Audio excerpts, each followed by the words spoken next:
Quais histórias marcam as nossas lembranças?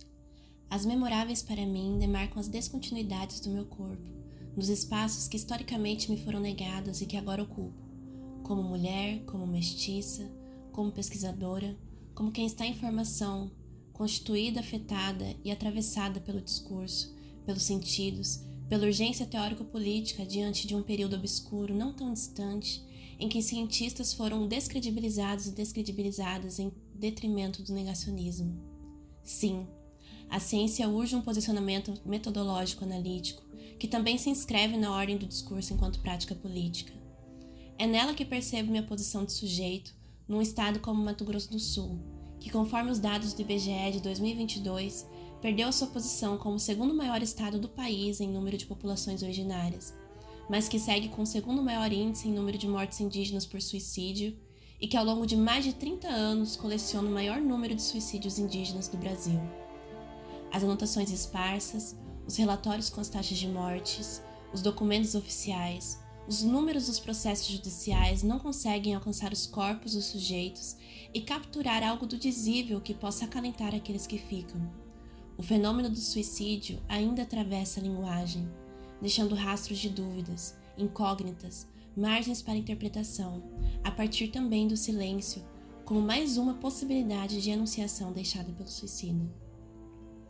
O empreendimento neste trabalho, como um recorte de uma tese em fase inicial, é problematizar os sentidos de vida e morte em torno da prática de suicídio entre povos indígenas Guarani e Kaiowá de Mato Grosso do Sul, na série de documentários O Mistério de Inhemiron.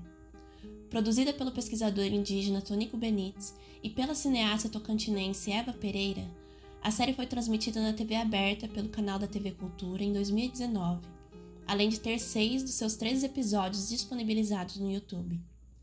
No batimento entre esses sentidos, tenho percebido que, numa visada ocidental, os modos de vida decorrem de uma busca para projetar-se para além dos corpos, seja pela inovação, seja pela tecnologia. As cosmovisões indígenas, em contrapartida, apontam para uma forma ou outra de se relacionar com a vida que, nas palavras de Krenak, a gente banalizou, que as pessoas nem sabem o que é e que pensam que é só uma palavra. Assim como existem as palavras vento, fogo, água, as pessoas acham que pode haver a palavra vida. Mas não. Vida é transcendência, está para além do dicionário, não tem uma definição. É observando essas diferenças epistemológicas ao conceber e conviver com as coisas no mundo que insisto que, para além de uma visada clínica, é preciso problematizar de forma mais ampla o modo como essas mesmas concepções de vida e morte entre os povos indígenas estão inseridas numa conjuntura relacional.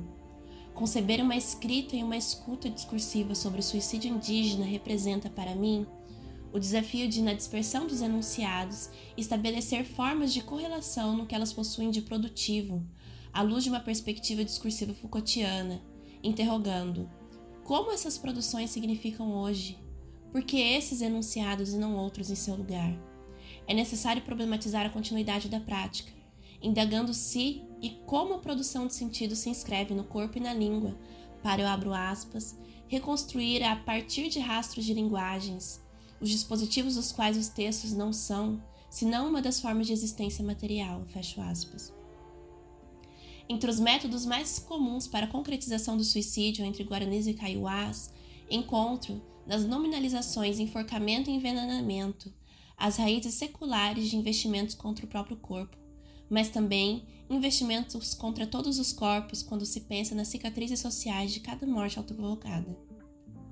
Nas palavras de Maceno, morre-se pela garganta porque nela também é veiculada a palavra, fundamento da vida guarani e kaiowá. Assim, quando se perde ou se altera radicalmente a cadência da oralidade que é sagrada, a passagem da infância para a fase adulta, o jovem pode se inclinar a morrer vinculando a garganta. Compreender esse potencial assentado também no cerne das próprias formulações linguageiras de sua existência material é um convite para uma observação que, eu abro aspas, pode possibilitar a descrição sistemática dos jogos de verdade instaurados na relação de poder entre Estado e população em seu funcionamento polivalente. À luz da arquigenealogia de Foucault, proponho que, embora a difusão e dispersão determine a natureza dos enunciados, São as condições de possibilidade que viabilizam a emergência com que determinados ditos, num dado período do tempo e do espaço, existam e circulem com valor de verdade. Ao longo dos episódios, é Tonico Benítez quem narra os acontecimentos ao espectador, ao mesmo tempo em que participa da série documental, vivenciando as experiências, os relatos, colhendo entrevistas, provas, vestígios sobre as mortes por suicídio. Dessa forma, ele se inscreve numa posição de sujeito cujo estatuto científico imprime um ideal de observação, atrelado tanto ao rigor científico, metódico, atribuído à ciência ocidental socialmente valorizada, quanto à mobilização das cosmovisões originárias, de forma que seu repertório permite articular saberes das duas ordens, conferindo legitimidade às suas falas. Eu sou Guarani Kaiowá, né? Eu nasci e cresci na aldeia, depois fui professor da aldeia, e estudei, fiz faculdade, fiz monografia já abordando a história do Guarani Kaiowá, da educação, das crianças, das famílias, mestrado em antropologia social na UFRJ e doutorado, e continuo hoje no pós-doutorado, né? Pesquisando sempre o meu povo, né? Tentando compreender a história, a realidade e o contato, o pós-contato, toda essa realidade que não é tão simples, né? Então, continuo pesquisando na condição de indígena e também como pesquisador da universidade, né? Assumir-se enquanto professor da aldeia o posiciona entre representações situadas no entrelugar, isto é, na fronteira cultural e identitária de representação de Tonico Benítez como um sujeito da cultura urbana, que conhece, que se comunica com o branco, que se veste conforme os códigos ocidentais, ao mesmo tempo em que reafirma sua subjetividade Guarani Kaiowá, a espacialidade onde atua, isto é, na aldeia.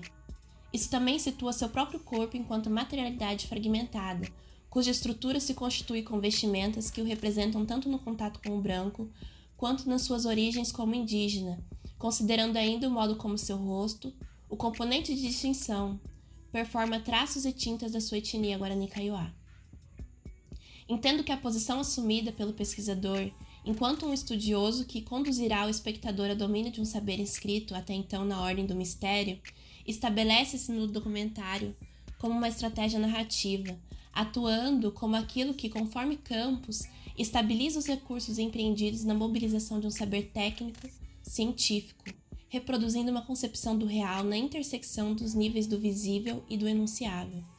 No interior do funcionamento discursivo do documentário, como resultado, a emergência de uma representação intelectual indígena figura como estratégia narrativa que mobiliza saberes originários tanto na produção de leituras sobre o suicídio como prática de resistência, quanto subverte concepções normalizadoras sobre a morte autoprovocada. Essas são as minhas referências. Muito obrigada.